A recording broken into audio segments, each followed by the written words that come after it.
तो जयंत चौधरी को बोला आ जाओ। जयंत चौधरी गए, सर नीचे किया, बोले गोविंदा, बोले गोविंदा, टक करके मारा, बोला आप लाइन में लगो, बुकिंग हो गई। अब जयंत चौधरी को पता नहीं कि नंबर कब आएगा, 2019 में आएगा कि 2029 में आएगा, 2024 में आएगा, 2029 में आएगा कि 2034 में आएगा। गोविंदा बोल के रखा है, ब्लेड मारा है, अब दूसरा नाई बाल भी नहीं काट सकता उसका, क्योंकि बुकिंग इसने किया है, गोविंदा इसके वहां हो गया है। तो ये तिरुपति सिंड्रोम से ग्रस्त ही है और बाकी राजनीतिक दलों ने इससे सीख लेनी चाहिए। एक बात प्रकाश जी और बता रहा हूं मैं, जो हालत चौधरी जी की हुई, जयंत चौधरी की, वही हालत अभी 15 दिन के बीच में नीतीश कुमार की होगी बिहार में। लेकिन मोदी जी तो 400 पार की बात करते हैं ना, तो किसके बल पर कह रहे हैं 400 पार? ये ऐसे ही नचनियों के भरोसे, माफ कीजिएगा ये शब्द उपयोग मिलाता हूं, जब इतने महंगे दाम पे एक एक लोकसभा सिक्योर कर रहे हैं तो समझ जाइए ये 370 का आंकड़ा नहीं है, 270 के लाले हैं।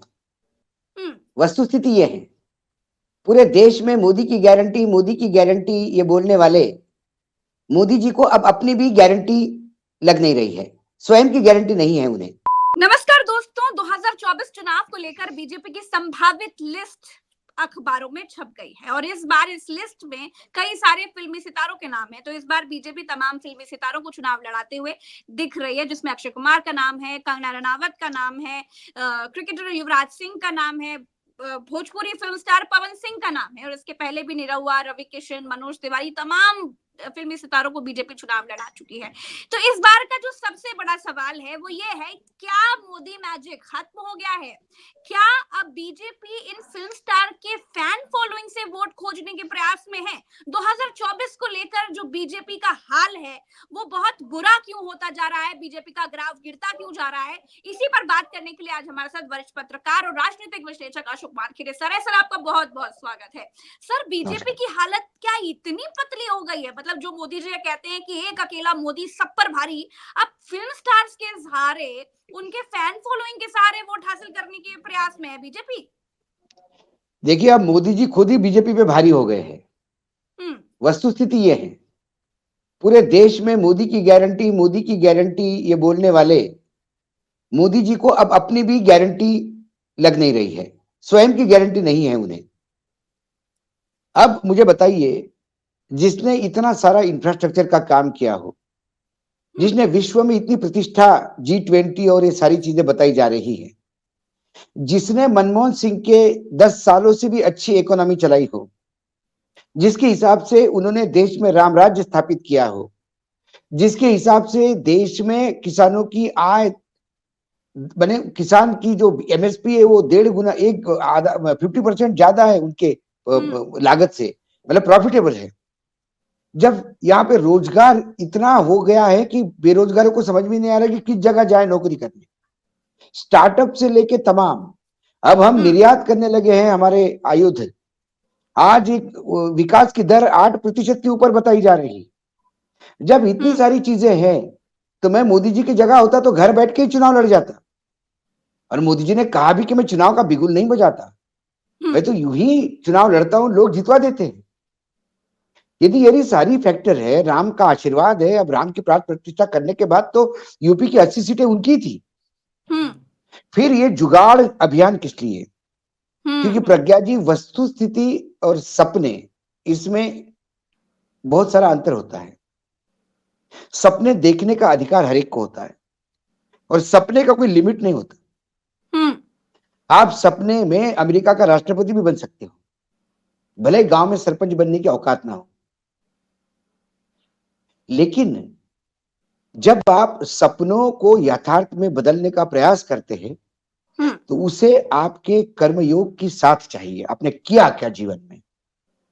आपने 2014 से जब भी मुंह खोला झूठ ही बोला, आप आंकड़ों के साथ खेलते हो, आप सवालों के जवाब नहीं देते। यदि कोई आपको पूछता है कि बेरोजगारी का क्या, तो आप उसकी जवाब नहीं देते। जिसके सवाल आपके पास नहीं तो आपने जवाब, पहले प्रधानमंत्री है देश के आजादी के बाद के, कि जो प्रेस वालों से भागते हैं, हिम्मत नहीं है प्रेस वालों के सामने बात करने की। उन्हें इंटरव्यू भी करवाना हो तो अक्षय कुमार से करवाना पड़ता है, जिसमें अक्षय कुमार पूछते हैं उनको कि आप आम चूस के खाते हैं या काट के खाते हैं, विश्व की बड़ी समस्या है। या फिर कुछ दलाल पत्रकारों से इंटरव्यू करवाते हैं जो पूछते हैं कि आपके पर्स में कितने पैसे हैं। वो ये नहीं पूछते कि गरीब का बटुआ खाली हो गया, उसका क्या। तो कुल मिलाकर जिस राजनीतिक दल में दिवालियापन आता है नेताओं का, वहां उधार का सिंदूर लिया जाता है खिलाड़ियों में से, अंतरराष्ट्रीय खिलाड़ियों में से जिनका नाम है, ग्लैमरस एक्टर और एक्ट्रेसेस, सिने तारकाएं, सिने हीरो, स्पोर्ट्स की हीरो। ये आपको पत्रकार बड़े बड़े ये आपको क्यों लगते हैं? ये इसलिए लगते हैं कि जीतने की गारंटी। आपको लगता है कि मेरे नाम पे तो वोट नहीं मिलेगा, तो इसके नाम से मिलेगा। और ये पाप की शुरुआत मुझे लगता है उत्तर भारत में कांग्रेस ने की थी, जब इलाहाबाद में हेमवती नंदन बहुगुणा के खिलाफ अमिताभ बच्चन को उतारा था। अमिताभ बच्चन एक बहुत अच्छे एक्टर है, मैं मानता हूं, लेकिन हेमवती नंदन बहुगुणा के सामने राजनीति में उनके नाखून की भी सर नहीं थी उनकी। लेकिन डॉन पिक्चर रिलीज हो गई थी, वो कमर में हाथ लगा के ठुमका लगा के बोलते थे, होई गवा फैसला छोरा गंगा किनारे वाला। और जनता इतनी मूर्ख है कि एक बहुत ही प्रगाढ़ राजनीति के पंडित उनको घर बिठाया और इनको भेजा। इन्होंने क्या किया? इस्तीफा देके भागे, क्योंकि वहां पे भी घोटाले में नाम आ गया था। सर लेकिन मोदी जी तो 400 पार की बात करते हैं ना, तो किसके बल पर कह रहे हैं 400 पार? ये ऐसे ही नचनियों के भरोसे, माफ कीजिएगा ये शब्द उपयोग मिलाता हूं। कल मैं बहुत अच्छा पत्रकार बोलता हूं और लोग देखते हैं करके मैं हीरो बन के जाऊंगा, तो मैं तो केरल का भी हीरो नहीं लगूंगा। दिखने में काला हूं, मोटा हूं, फिर भी उसमें भी नहीं फिट हो जाऊंगा मैं। नहीं सर, आप बहुत स्मार्ट है सर। मेरी मेरी मेरी मेरी औकात वहां पे किसी भी, मतलब मैं हिंदी फिल्मों में जाऊंगा तो केशव मुखर्जी की भी पैर के नाखून की औकात नहीं मेरी। हाँ, मैं पत्रकारिता में हूं, लेकिन फिल्मी दुनिया मेरी जगह नहीं है भाई। हर एक का अपनी दुनिया होती है। अब मोदी जी हर रूप में जाते हैं, कभी नदी के नीचे, कभी नदी के ऊपर, कभी हवा में, पानी में, गुफा में, कभी कौन से पकड़े कपड़े पहनते हैं, कभी क्या पहनते हैं। मोदी जी रूप रंग बदलते रहते हैं, तो उनको लगता है कि ऐसे ही रूप रंग बदलने वाले लोगों को लाएं तो क्या होता है। मोदी जी परिवारवाद पे गाली देती है। बताइए, पहले हेमा मालिनी को टिकट दिया, फिर हेमा मालिनी के पति को टिकट दिया, धर्मेंद्र को, और उसके बाद सनी देओल को पति टिकट दिया, उनके बेटे को। अरे ये पूरा कुनबा कब तक झेलेगा? गुरुदासपुर लोकसभा कॉन्स्टिट्यूंसी के प्रति मैं बहुत दयावान हूं, मुझे दया आती है वहां के लोगों को। कभी कभी विनोद खन्ना को झेल रहे, कभी सनी देओल को झेल रहे। अब सुना मैंने युवराज सिंह जा रहे वहां पे। सनी देओल ने पिछले 5 साल में, प्रज्ञा जी, एक शब्द नहीं बोला लोकसभा में। एक शब्द न बोलने वाला ये गूंगा इंसान गुरदासपुर लोकसभा कॉन्स्टिट्यूंसी को रिप्रेजेंट कर रहा था। ये उन लोगों का दुर्भाग्य है और भारतीय जनता पार्टी का पाप है। विनोद खन्ना, हेमा मालिनी, आज देखिए, अरे आप देखिए, विनोद खन्ना, हेमा मालिनी, शत्रुघ्न सिन्हा, धर्मेंद्र, सन्नी देओल, दीपिका चिखलिया, सीता, रावण भी चल गया उनको, त्रिवेदी। फिर वो अपने जो कॉमेडियन है, क्या है, गुजरात से, वो भी आए थे उसमें पार्टी में। इतने एक्टर्स को इन्होंने लिया कि नाम भूल गए। अब अक्षय कुमार को दिल्ली चांदनी चौक से देंगे। अक्षय कुमार दिल्ली 6 के हैं, उनका जन्म दिल्ली में हुआ है। लेकिन क्या वो अपने प्रोफेशन को छोड़ के पूर्णकालीन नेता बनेंगे? क्या चांदनी चौक की खाक छानेंगे? फिल्मों में गरीब का रोल करना, नेता का रोल करना बात अलग है, वहां तो कट बोलने के बाद तुरंत एयर कंडीशन चेंबर में जाके बैठ जाते हैं, वो भी ओटी, वो कौन सी बहन होती है उनकी। यहाँ तो सर आपको ये फिल्म स्टार्स तो जनता जिताती है चुनाव, उसके बाद में ये लोग तो सब अपनी शूटिंग के लिए वापस चले जाते हैं। वापस चले देख जाते तो रहे हैं हैं, जनता भगवान तमाम फिल्म भरोसे। स्टार्स को हम देख तो रहे हैं सर। नहीं, मैंने तमाम वही कहा उदाहरण है। आपको। अब युवराज सिंह भैया क्या करेंगे, अक्षय कुमार क्या करेंगे, शत्रुघ्न सिन्हा तो मंत्री भी रह चुके हैं, क्या कर लिया शत्रुघ्न सिन्हा ने। शत्रुघ्न सिन्हा जो मंत्री रह चुके हैं वो टीएमसी के मेंबर ऑफ पार्लियामेंट है, एक शब्द नहीं बोले पार्लियामेंट में, बताइए, ये भी 5 साल का रिकॉर्ड है उनका। खामोश, बोलते बोलते खुद ही खामोश हो गए 5 साल के लिए। अब आप बताइए कंगना रानौत, इनका भाजपा में क्या कंट्रीब्यूशन है। इन्होंने एक तारीख दी थी देश को कि 2014 से देश आजाद हुआ। कंट्रीब्यूशन सर, कंट्रीब्यूशन इनका, देश का इतिहास नए सिरे से लिखने वाली ये महिला। मैं किसी के वैयक्तिक जीवन पे अपेक्षा नहीं रखता, लेकिन पब्लिक लाइफ में नेताओं का चाल चरित्र चेहरा साफ होना चाहिए।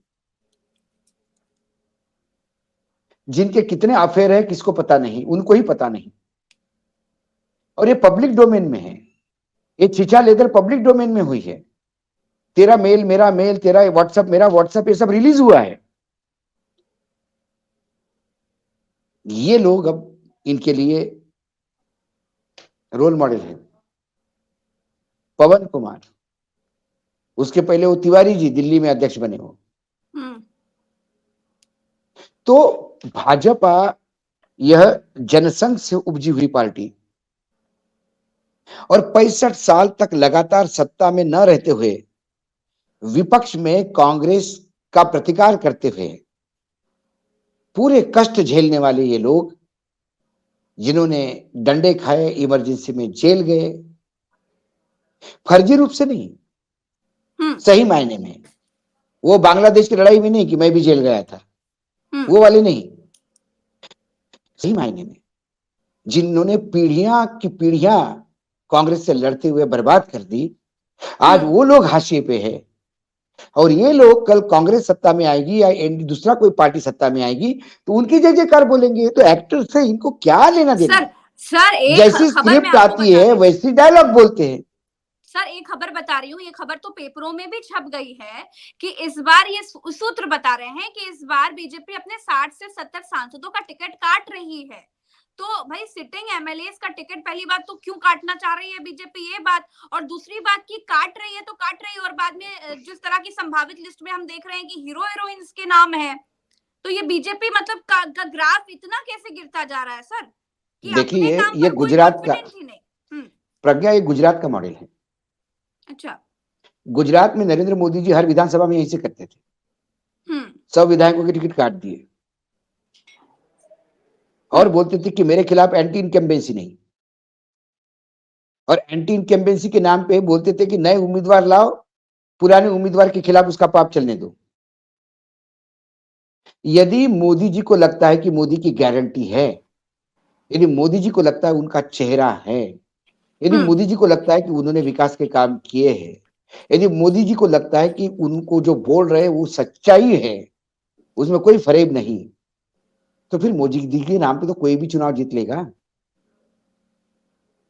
यदि आज यदि क्यों काटते हैं सिटिंग एमपी, यदि मैंने इसीलिए कि आपने कोई काम ही नहीं किया। जो सरकार के प्रति नाराजगी है, केंद्र सरकार के प्रति, वो नाराजगी उस उम्मीदवार के सर के ऊपर से घुमा के छोड़ दो।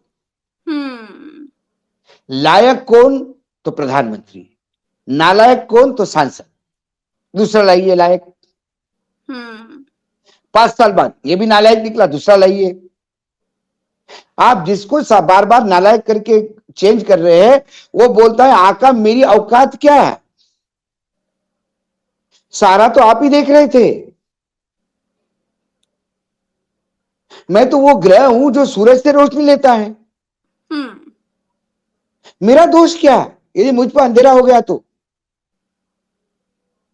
आपकी किरण मुझ पे नहीं पड़ रही है, इसमें मेरा दोष क्या? केंद्र का डेवलपमेंट मेरे कॉन्स्टिट्यूंसी पे नहीं हुआ, इसमें मैं क्या कर सकता हूं? मैं लड़ सकता हूं, लेकिन मैं किसको बोलूंगा? मैं आपसे तो आके लड़ नहीं सकता, मेरी तो औकात भी नहीं मैं आपके सामने मुंह खोलूं, क्योंकि जब भी आपसे मिलता हूं तो सिर्फ आप ही बात करते हैं, और हम क्लास जैसे टीचर बात करते हैं, और क्लास जैसे हम बैठे रहते हैं। हमारी क्या औकात है कि हम बताएं कि हमारे यहाँ काम नहीं हो रहे साहब? यहाँ तो एक अधिकारी ने किताब लिखी, आईएएस अधिकारी ने, उसने कहा कि हमने कहा कैबिनेट सेक्रेटरी को कि अरे मुख्यमंत्री, ये प्राइम मिनिस्टर लाल किले से झूठ बोल रहे हैं, भाई जरा समझाओ इनको। तो उन्होंने कहा कि नहीं, ये समझाने का काम अपना नहीं, बोलने दीजिए उसको। जब आप झूठ बोलेंगे कि घर में पीने का पानी गया है, तो वो सांसद बोलेगा मेरे यहाँ तो नल ही नहीं लगे, लेकिन बोलेगा किसको? बोलने पे देशद्रोही कहा जाता है, प्रधानमंत्री के वक्तव्य पे सवाल पूछने पे अर्बन नक्सल हो जाता है, प्रधानमंत्री के खिलाफ सवाल उठाने पे देशद्रोही कहा जाता है, पाकिस्तान चाइनीज कहां से फंडिंग, नक्सली, खलिस्तानी, सारे आरोप लगते हैं। तो हर आदमी अपने आप को राष्ट्र प्रेमी घोषित करना चाहता है। तो यदि भारत में वर्तमान स्थिति में आपको राष्ट्र प्रेमी बनना है, तो आपको कान आंख मुंह बंद रखना होगा, और सिर्फ मुंडी हिलानी पर होगी। सर एक चीज इससे और आगे याद कुछ आई, नहीं।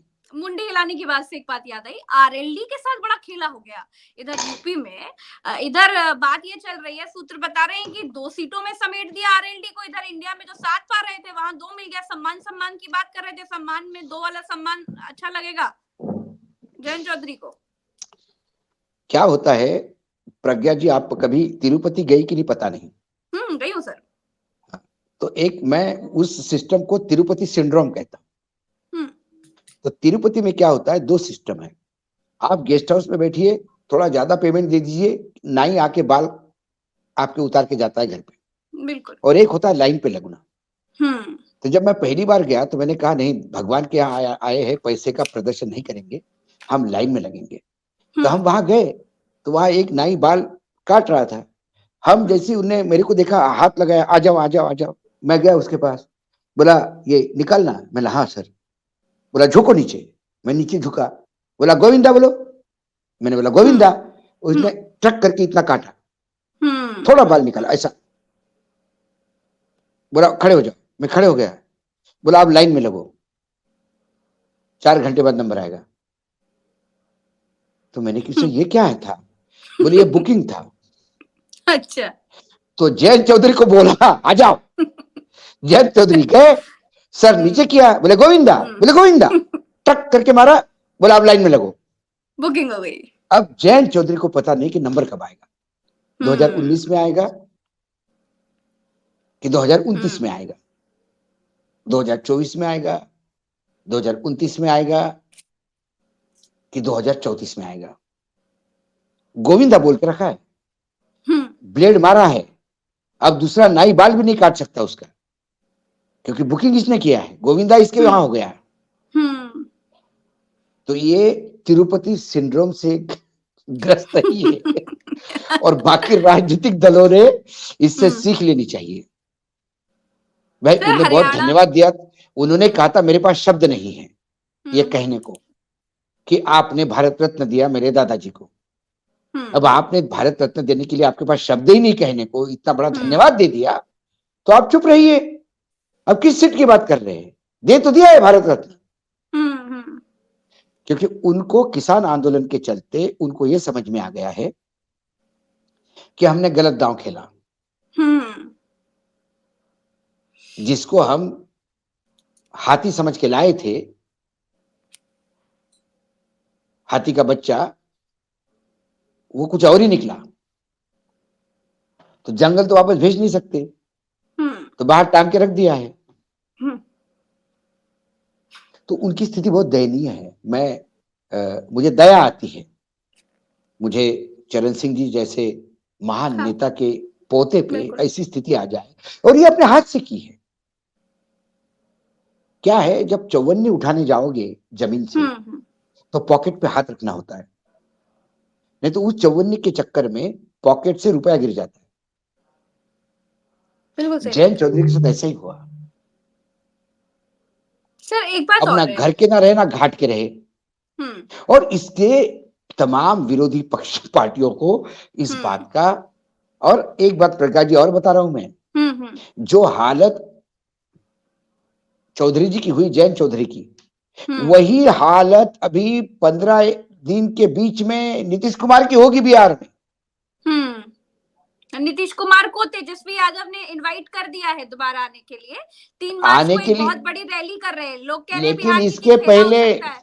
अरे इसके पहले उनकी पूरी पार्टी चली गई बीजेपी में, तो क्या करेंगे? पूरी पार्टी जाएगी, बोलेगी कौन नीतीश कुमार, पार्टी मेरी, सिंबल भी मेरा।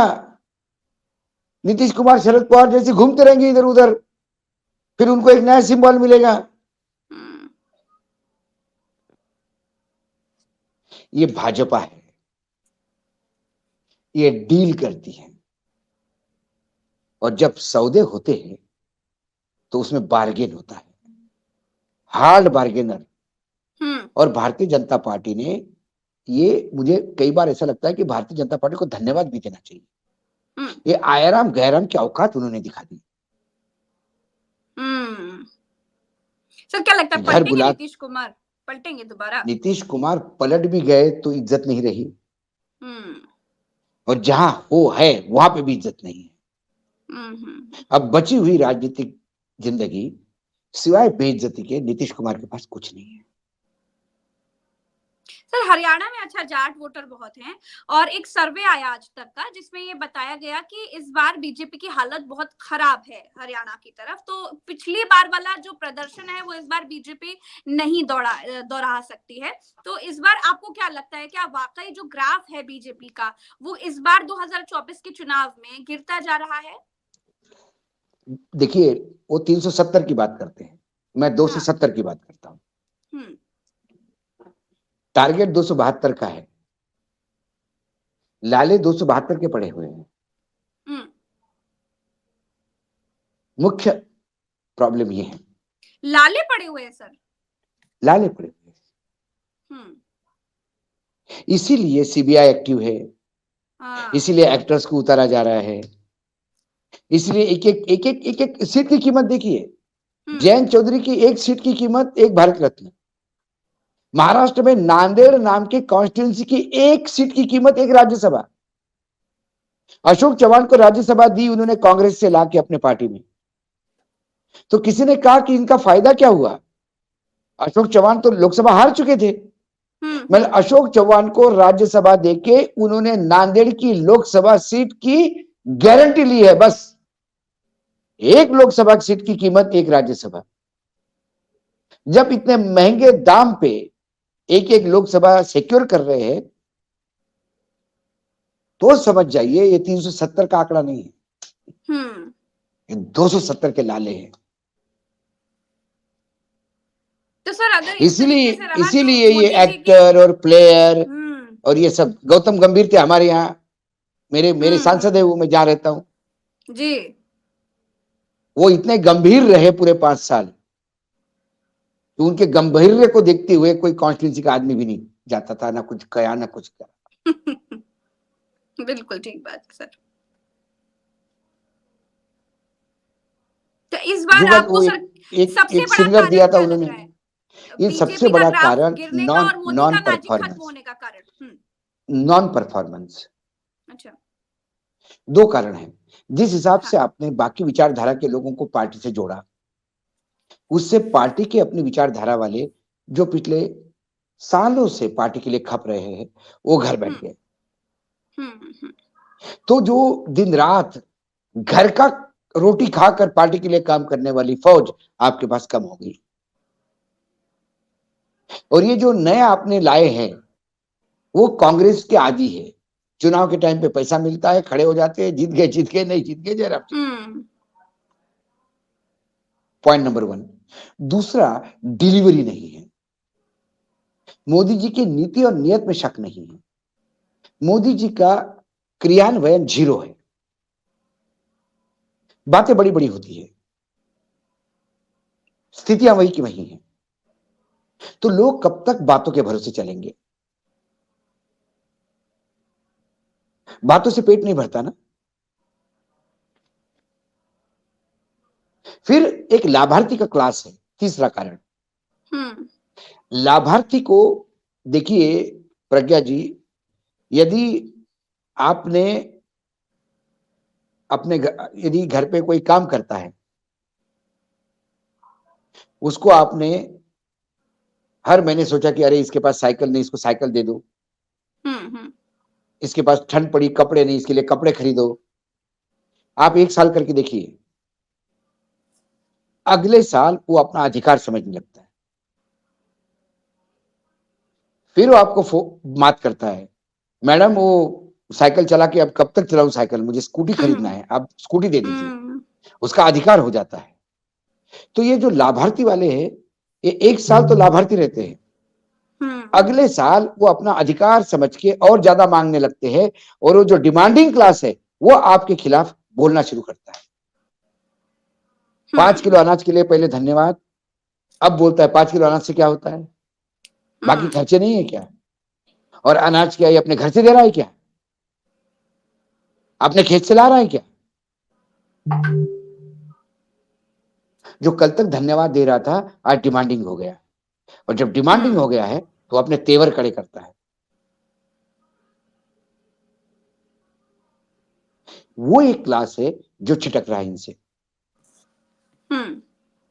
बंगाल, बिहार, महाराष्ट्र, 3 राज्यों में जो गड्ढे हैं वो कहीं से भरेंगे नहीं। कर्नाटक बड़ा गड्ढा, वहां से नहीं भर पाएगा। उसकी भरपाई कहां से करेंगे पता नहीं। यूपी में ये 70, 75, 78 की बात कर रहे हैं, लेकिन अखिलेश ने जो पहले 31 सीटें अनाउंस की है, उससे तो मुझे लगता है कि इस बार यूपी में टफ खेम होगा।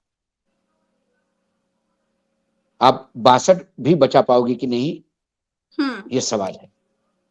चलिए, बहुत बहुत शुक्रिया अशोक सर।